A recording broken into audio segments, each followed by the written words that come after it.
joining me here at Comic Watch again. We're going to dive into understanding comics as a reader, and this time I'm joined by the great Lebeau Underwood, inker, long time in the industry, has done a lot of work with all the big two company, all the indie companies, everything that you could imagine pretty much. Thank you so much for joining us. Sure, it's my pleasure. So first off, can you tell us a little about yourself so our audience gets to know you and how you got started in comics and also as an inker? Sure. Well, my name is Lebeau Underwood, and I've been a professional inker for almost 20 years now. I originally got my start inking an independent title called Thunder Girls way back in 1996. Ooh. And from that point, I just started working on my craft. And, this was in the days when the internet was, very new. I remember I used to snail mail my samples into publishers. And pretty much, that's how I got my start. So, I just grew from that point and just kept going. Yeah. Yeah. That's pretty awesome. So, what kind of drew you to inking, if I can ask? Is there something that you really fell in love with the process? Yeah. I was always more captivated by the actual finished product of a comic book page. When I first started in the business, I used to live in Jacksonville, Florida. And I remember going to MegaCon, that's, down in Orlando. And I would check out some of the original pages from different artists who were there. And the ink pages always stood out to me. And that wasn't, that's not to take anything away from the pencils, but the inks is, in my opinion, is what made the pages pop, and it made the artwork jump out at you. So that captivated me. And I just, I knew I had to be a part of it. Yeah, absolutely. And I think that's something that kind of inspired me to take on this segment and diving into comics is that end result is so amazing, and there's so much that goes into it. Oh, yeah. And I think inking brings a totally different layer and kind of a fundamental trait to these pages that maybe a lot of readers aren't so familiar with. I agree. Typically, from talking to a lot of readers at conventions, now, since I've been a pro, a lot of them, don't really have a good understanding of the craft of inking. It's a very, it's kind of hard to describe, but I'll give it a go. A penciler, certain pencilers bring certain things to pages. Some pencilers do breakdowns, which are typically just rough sketches. And the inker's job at that point is to finish the pages. So, he's embellishing the pages, he or her. Some pencilers, they pencil very tightly. So the inker's job at that point is not necessarily to trace, but you always want to go in with the mentality of trying to enhance the artwork, and abilities to it as well.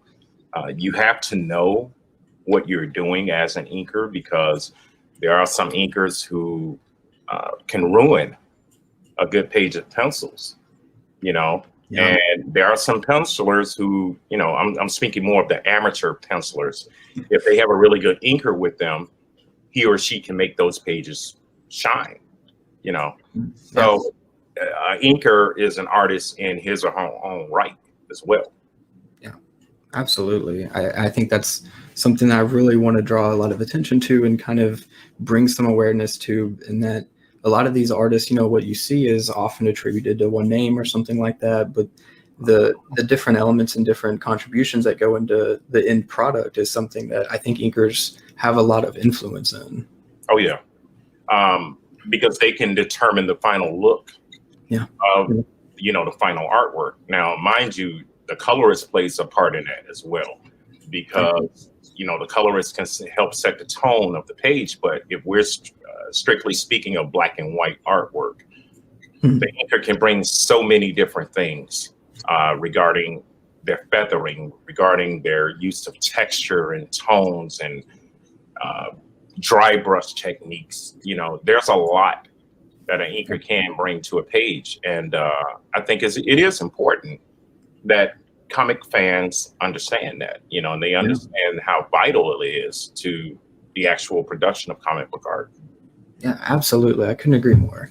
And there's really a lot of resources for up and coming creatives looking to dive into the industry and kind of get their feet wet in actually making these comics. But, I spend a lot of my time as part of Comic Watch reading and enjoying and, analyzing comics from a reader's perspective.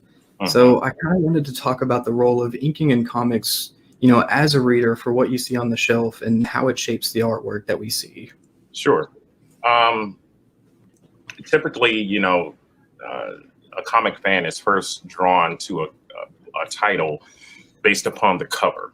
Okay.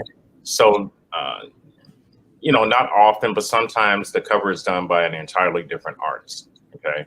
Now, he or she may take the traditional approach, which is, pencils, inks, colors, or they may opt to have a painted cover. Okay. That's important because that's what hooks the reader. That's what entices him or her to want to pick up the book. But once you open that title up, once you open it up, that artwork that's reflected there has to keep your attention. Okay. So regarding the inker's role in that, it's important that the inker approaches each page with the same professionalism and dedication as, let's say you compare a page of talking heads or people just in a cafe having a conversation versus a page of Spider-Man punching the Green Goblin. Each one of those pages are important in their own right. And, the inker's job is to accentuate that. You want to draw that out. You want to draw the reader to whatever is happening on that page. And I also want to add, it's important for the inker to assist the penciler in enabling the reader to actually read the page. Now, I don't necessarily mean words by the writer. What I mean is the actual artwork. You want to be able to shift the reader's focus to where it needs to go. But you do have some fans who pay strict attention to little small things in the background. So, a part of my job as an inker is to make sure that each one of those items in the background stands out or it plays the role that it's supposed to play. In other words, a tree should look like a tree, a car should look like a car, and et cetera, et cetera. And a lot of novice inkers, when they first start out, they tend to try to overlook that, which is a big mistake. Because each one of those items are important. Your background is just as important as anything that's going on in the foreground. Yeah. I think that's something I really don't think about, on the reader side and that level of nuance that inking brings to every page. But, to help provide a little bit of context, just on a fan's perspective, what does a day in the life of an inker look like? And how does it differ from that of somebody like an illustrator or a colorist? I don't think it really is too much different regarding the amount of time that you may put into producing a page of work. I know for myself, I can produce a page of inks in a day. And a day will consist of either 6, 8, or 10 or 12 hours. That depends on the level of detail that's on the page at the time. But regarding the actual battle conditions, work-wise, you have to try to, at least this is what I try to do as a professional inker, is that I try to make sure that I have all the tools that I need to deal with whatever eventuality that may present itself. In other words, if I'm doing a scene and it calls for rain, okay, but the rain has to be gradual. I can go in with a nib and a straight edge and just put the lines, or I can go in with a dry brush and do a more subtle effect. So you have to think as an inker, you have to look at each page and you have to think your way through each and every panel. And you have to make the conscious decision to what you think, in your opinion, may reflect the penciler's intent. Also, I want to point out, just for the fans so that they understand, when you're inking, it's always a good thing to have communication with your penciler. Okay. And mostly everyone in the comic book industry, we live all over the country, all over the world. So, things like having an internet is very valuable. Having Zoom, where you can call someone, you can actually talk to them.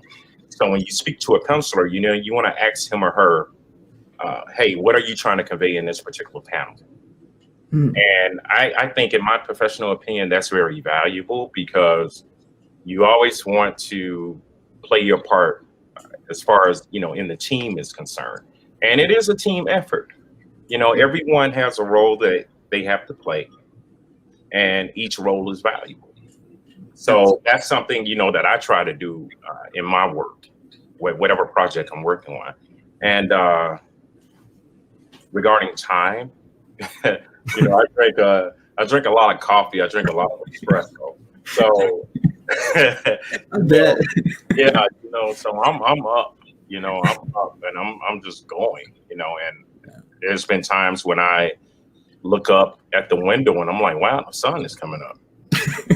Seriously, but you're in your zone when you're working, and especially if you're working with a penciler who has a good style, a great style, that's going to motivate you to even bring more to the table. So, that's part of what, is in my day as an inker, and also too, I do read scripts. I contact the writer and I'll say, hey, send me over a copy of the script so that I can understand what's going on too, because that helps. It really does. And I think that accentuates the aspect of teamwork as well, because I'm quite sure some writers may feel like, well, I wrote the script, so I'll just send it to the penciler and that's it. But you know what I mean? But I think if the writer has communication with everyone that's on the team, then your end result is going to be a better product. And that's what you want. It even, more than making the publishers happy, the important thing is you want to make the fans happy. So if they look at your work and they're happy with it, then you've hit a home run. Oh, absolutely. I love that. And that's really something I kind of want to dive into, because you just don't hear a lot of how, the script work influences the inking in a comic. That's something that'll bring, arguably the fundamental nuance, or what makes a book successful and what makes readers want to dive into it over and over again. And it's an aspect of the process that's often lost in, what's promoted or marketed or something like that. And you know what? I think the reason why it's probably not marketed or promoted is because, and I can't speak for anyone other than myself, but I would think my professional opinion is because a lot of people in the business, they may feel like, fans don't really want to know about things like that. But I'm sure there are a lot of fans that do want to know about it, which is why, I'm discussing it. So when you're reading a script, and let's say you have a scene that calls for, it's a splash page and it shows Superman flying through Metropolis. He has a worried look on his face, and the scene indicating that he's flying directly at you. So as the reader, you don't know what has caused him to look so worried, but as the creative team, we have to convey that to the reader so that he or she, when they see that page, they'll understand there's tension that's going on.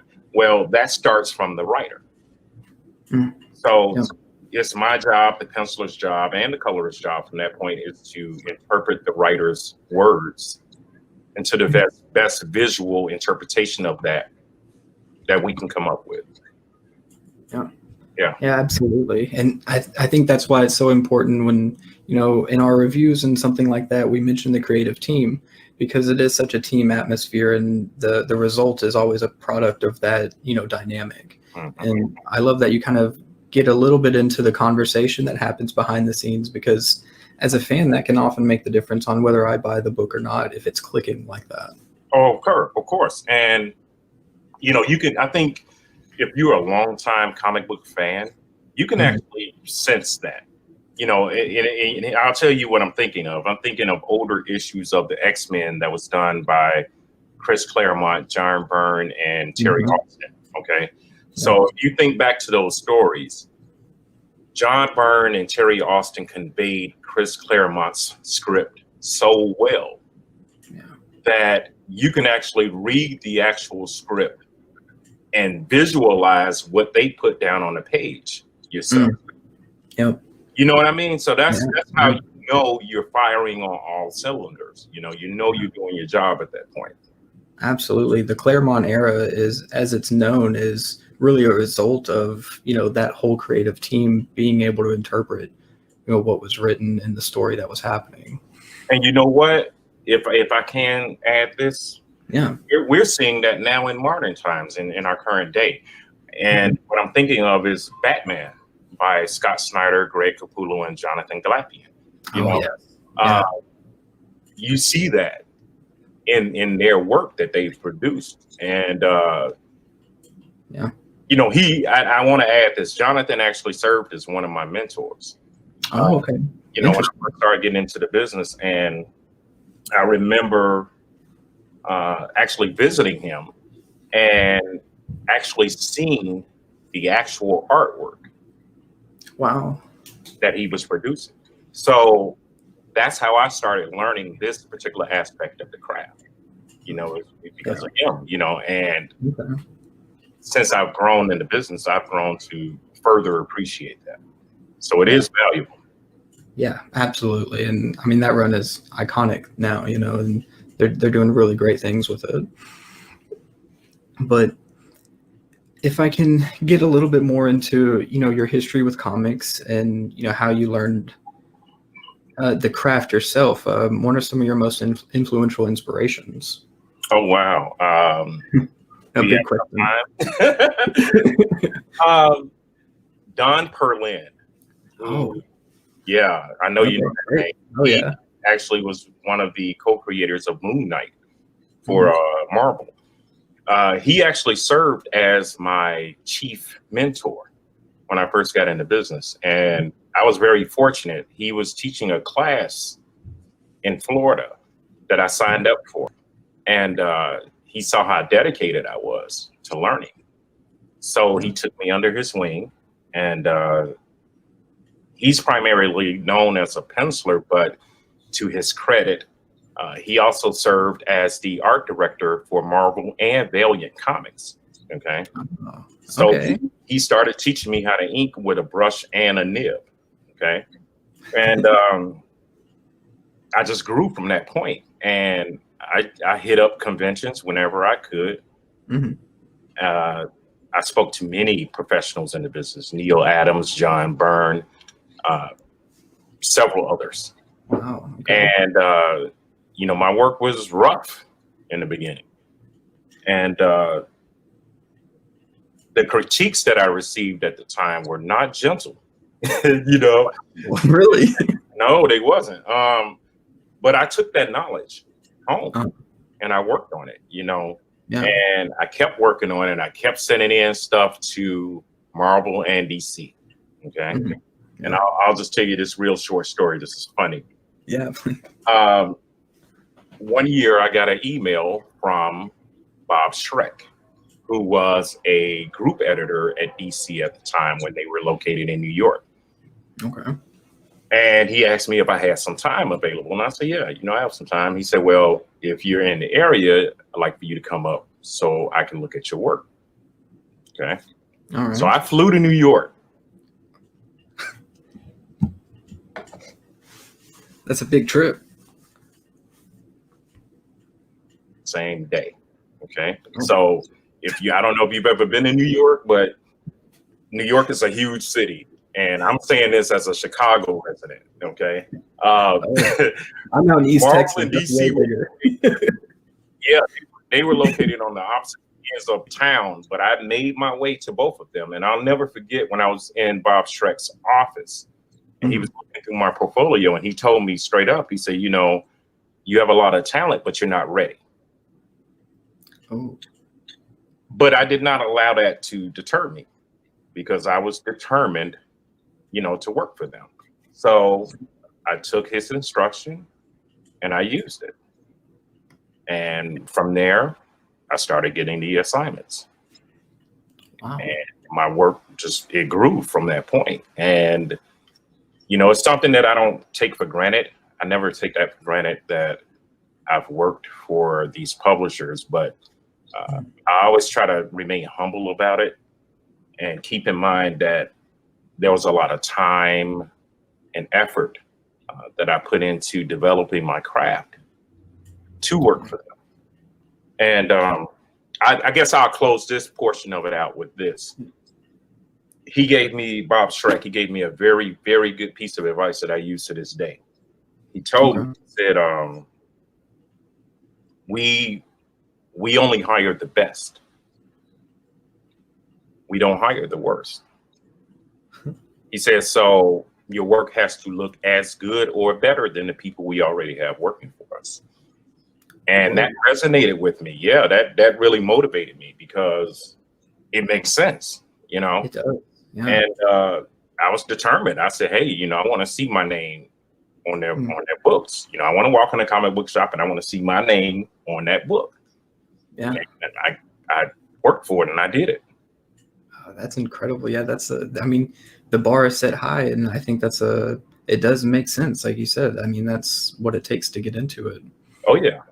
Yeah. But I think it's interesting, like you say, walking into a shop and seeing, a book with your name on it. I think it's something inkers aren't really known for, being the identifiable name on the book. And that's something I want to, I don't know if it's a too large of an undertaking to change that. Oh, no, that's why I segued into that, if you didn't notice. Yeah. No, it's true. It's like, it's the same thing I did with Esposito. And when we talked about lettering, I think inking is just as critical. It's something that when you engage with the book, it's something that informs your experience, arguably more so than any of the other ones. Right. And I think that's something, how would you convey to a reader how to discern the difference between talented inkers and what to look for on the shelf? Okay, I'll give you a perfect example. Everyone knows who Jim Lee is, okay? Everyone in the comic book business know who he is. Everyone should know who Scott Williams is as well. Scott has been Jim's longtime inker for many, many years. So a lot of the iconic images that people normally associate with Jim Lee, I don't think it's fair to truly associate that to Jim Lee, singularly. You have to also attribute some of that credit to Scott, because at least among us inkers, he is known, and he's like the rock star to us. And there's only a few inkers that, I hold in very high regard of that level. He's one of them. Danny Mickey is another. Richard Friend, Jonathan Glapian, Mark Morales, Dexter Vines, John Dale. Each one of those gentlemen brings something in their work to whomever they're working with, and they always make them look better. So I would tell any fan, I would suggest that if you really want to get a good understanding of it, try to look at some of the iconic artwork, the original pencils from individuals like Jim Lee or Alan Davis. Look at them and compare them to the ink version. You can see at that point what an inker brings to the table. Another thing I will add to that is there's a group known as the Inkwell, okay? And it's led by Bob Almond, who is a professional inker himself. He worked for Marvel for many years on many titles. One of them was the Black Panther. And this group recognizes all of the inkers in the industry, okay? Not only veterans, but newcomers as well.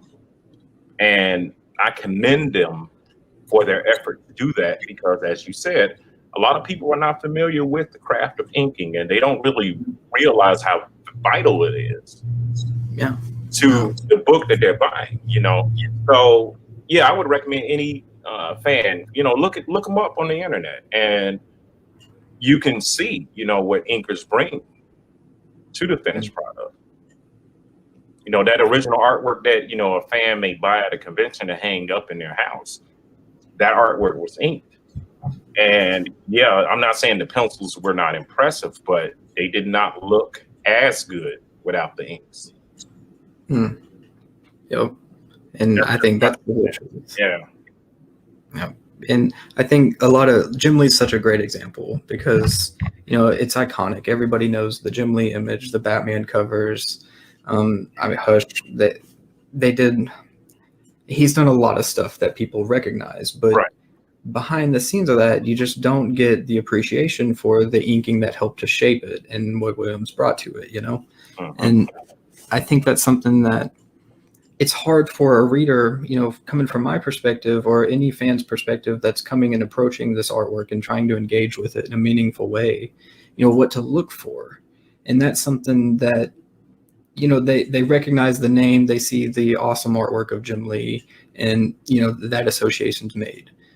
But how would you recommend, or how do you think readers can look at quality inking when they're picking up a book off the shelves and recognize it? What are some of the key things to look out for? Well, you want to look at the little nuances of the artwork. So you want to look at one, how the inker uses a holding line around the character. Mm-hmm. What I mean about a holding line is that the holding line is the line that defines the outer form of the character. Now, comics is a two-dimensional format. So an inker's job is to basically give the illusion of 3D, okay? A lot of that comes into play with the holding line that the inker chooses to use around each figure, okay? If you use a thicker line, that makes the image pop out more. If you use a smaller line, it recedes the image further into the background. You want to look at the feathering. You want to look at their use of tones. And there's many great professional inkers in the business. Each individual brings something different to his or her own work. If you want to find that information in a centralized location, just to make it easier for you, again, I would suggest that they look up the Inkwell. They're on Facebook, they're on Twitter, they're on Instagram, and they have their own website, which is www.inkwell.com. You will gain a much greater understanding and respect for the craft of inking just by looking at that one particular site. They can also look at certain books that have been published. I know there was a book that was published a few years ago by Gary Martin, who is a prominent inker in his own right, called The Art of Comic Book Inking. And he did 2 volumes of it. And what was so great about that book was he had actual pencil pages in the book that were inked by many different inkers. And they also had an actual page on Bristol board that you can take out of the book and ink yourself. Very cool. It helped me when I started in my career, and the book is still in circulation. So I would highly recommend any fan, if they're curious about it, to look that up. Oh, absolutely, and we'll be sure to include some of these references in the comments section so fans can check them out. Okay. It's something you kind of dived into a lot of my next question, and the stylized decisions that inkers use, and the feathering and the outline, the characters. I think that's something that fans can bring to the table in the reading experience. So that's really interesting, and to gauge that dynamic and what they're bringing to the table. Oh yeah. But your history in the industry, as we talked about kind of when we got started, it's pretty impressive. I was doing the research just before we got started, and the list goes on and on, Marvel and DC and a lot of other publishers. How has this experience developed your work, and has there been a particularly memorable project that you felt the inking really helped to take it to the next level? Wow, that's a great question. I gotta take a moment. I gotta think about that. Well, another big one, yeah. Well, each project that I've done, I feel that I've grown professionally because, every project that, as an inker that you work on, you may work with different pencilers, and different pencilers have different styles. You have some pencilers who lean more towards a more realistic look. You have others that lean more towards a more cartoony look. So you have to be adaptable, and thinking about some of the stuff I've done over my career, yeah, I've grown because, every project brings its own challenges and its own sensibilities to it. So certain things that you have to adapt to, and you're not gonna, I'm not gonna say that I succeeded at every turn. I will be honest, but I use that as a learning experience, and it has helped. It helped me grow, and I've reached out to other professional inkers in the business and who've been in the business much longer than I have, and I'm always a student. That's my way of looking at it, is that you never really get to a point where you stop learning. You always want to try to develop your craft even further. So that's been my impression of it. Now, as far as a prominent project, wow. Is there a mantelpiece project that you really hang up and you look at that and you're like, wow, I'm proud of that, or I did that? I did. I think this was a year ago. I did a few pages of the Immortal Hulk from Marvel. Oh. Yeah, and I'm trying to think. I think it was issue number 10, and I was inking over Joe Bennett. And Joe is an exceptional penciler, but he has a style that, in my opinion anyway, it's not easy to translate into an actual inked version. Okay, you just have to have a good understanding of his work and his lines and why, his choices regarding the type of lines that he uses. But that project stands out to me for a few different reasons, but one of them is because Marvel issued a variant cover of the actual last page of that book that I inked. No way. Yeah, and I got that hanging on my wall. So that's cool. When I saw that, I was like, wow, I guess they were impressed enough, and the fans were impressed enough to say, we like that image. Marvel said, well, we're going to make that into a cover. So that was one of the highlights of my career. And also the fact that that book was nominated for an Eisner Award for 2 years straight. Yes. So, you know what I mean? So I was going with it. Yeah. It's cool to be associated with that because, my name is listed there. So, I'm a part of it. Yeah. And if I can, I think it's more than an association with it. I think it's a critical part of that book's development and what we as fans got to see. Yeah. And, I think it's really cool that Marvel was able to kind of provide some validation in that effort and that work that goes into it and to pull that image like that. So that's a cool moment for sure. Oh, yeah, definitely.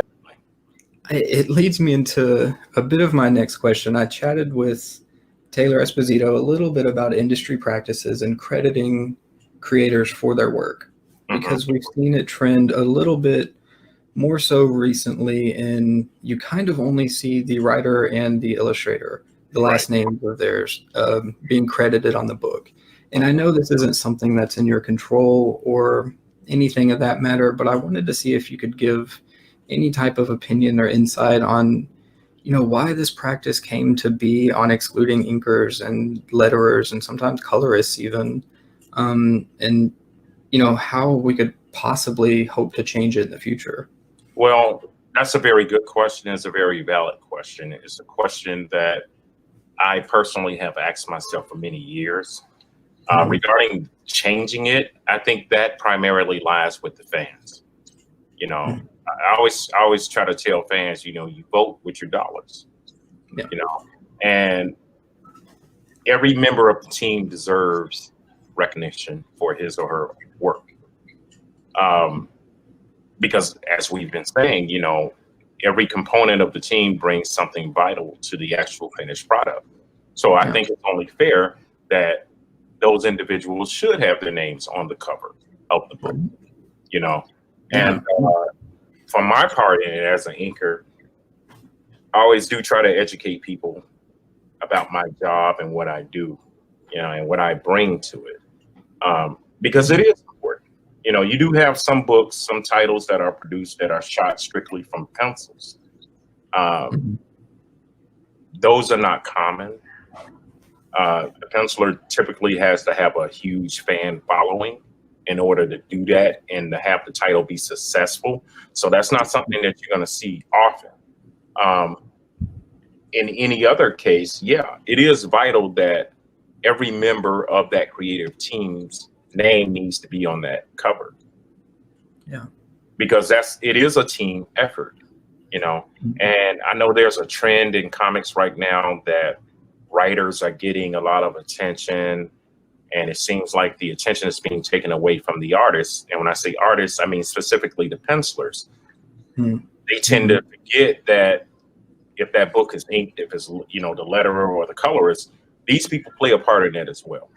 So that's not fair to them to shine, you know what I'm saying? The spotlight just on the writer, I'm not taking anything away from the writer by saying that his or her job is not vital, but their job is a portion of the finished product that the fan sees when he or she goes into the shop to buy the book. And that's important. I strongly feel that letterers, inkers, colorists should get just as much recognition as a penciler and a writer. I don't think any one is more important than the other. Yeah, I absolutely agree. And that's something that I had to learn as a fan, because you almost learn bad habits when you first start reading, because you pick up a book and you see, oh, this is the writer and this is the artist. Great.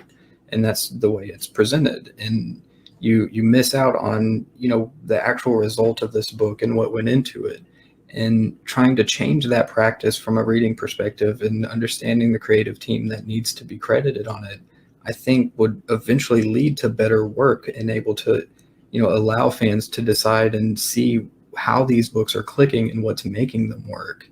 And, well, of course, if you, I'm speaking as an inker, if you're something and you feel that your publisher is giving you the proper recognition for your work, then the next assignment you get from that publisher, you're going to go even further with your work. You're going to go above and beyond. I would think that would make publishers extremely happy, because if you're putting forth your best effort, which, you should be doing anyway, but if you put forth 110% on the next issue, and that sees the way it produces an increase in sales for the publisher, then that's good for everybody all around. The fan is getting what they want because they're getting exceptional artwork. The creative team is getting what they want because they feel valued and appreciated for their efforts. And the publisher is getting what they want because it affects the bottom line and is bringing profits up. So everyone is happy, right? It's a win situation. So, I struggle with seeing why it's not happening, and it pains me to see the trend going, because it's just, I don't know. It's not, I feel like it's not something that is in everybody's best interests. It's not. And, it's kind of painful, when when I read articles and I hear certain things and, individuals are saying, well, there's a decline in readership, what we're talking about right now, I feel that plays a part in it. And it's unfortunate because it doesn't have to. Yeah. It makes me think back to the days of Marvel early in the 60s, and how Stan Lee created this culture that encompassed everyone, meaning the creative team as well as the fans being engaged. And that's why Marvel became successful as they are, And I think, it's just my opinion, but I think some people may have taken that for granted as time has gone on, and they've forgotten how important and how vital that is, Yeah, absolutely. I couldn't agree more, really. And hopefully conversations like this and just kind of bringing it into the realm of reality to bring it into discussion will help push it a little bit farther ahead, and maybe we can at least start getting some proper credits on this artwork. Hopefully.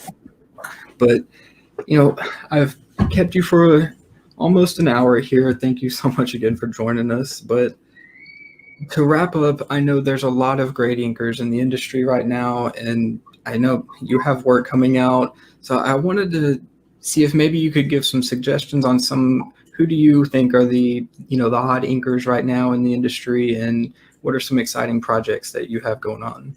Well, without being too modest, first I would suggest myself. Yes. I have Daredevil Annual #1 that's coming out later this month from Marvel. It's a real turning point for the character. I've already read the script, and trust me when I tell you, it is definitely different. Okay. It's going to surprise a lot of people. So, I've signed a non-disclosure, so I can't speak on it any further than that. But I will say that it is very interesting. So if you are a fan of that character, I would urge you to get that book. Regarding inkers that I think fans should check out, there are so many. Don Hillsman, Mark Morales, John Dale, Jay Lyston, Jonathan Glapian, Danny Mickey, Scott Williams, Rob Stoll. I think, you would benefit greatly by looking up their work. Richard Friend. These gentlemen bring something exceptional to everything that they produce. And I can say that as, let me not forget Dexter Vines as well. Okay. I can say this not only as a working professional, but as a fan as well. I'm captivated by their work. And, these are my peers right now, but they're still my heroes. And check out their work. I mean, they do phenomenal work, and they bring a lot to the pencils that a lot of fans are not even aware of. Yeah, absolutely. Very cool. And I think that's ultimately, the whole purpose of this little segment that I'm doing here at Comic Watch, and drawing some attention to the aspects of comic creation that readers maybe just aren't too keen on. And it starts with understanding who to look for and what to look at. So thank you so much for providing so much information and kind of diving into it a little deeper. Oh, you're more than welcome. It's been my pleasure.